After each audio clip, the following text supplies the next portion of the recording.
If your Bambu Lab X1C AMS says failed to pull back filament, don't panic.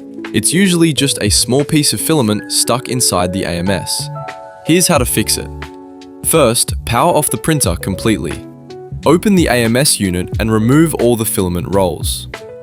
On the back of the AMS, use the long hex key that came with the printer to unscrew the 2 bolts holding the cover in place.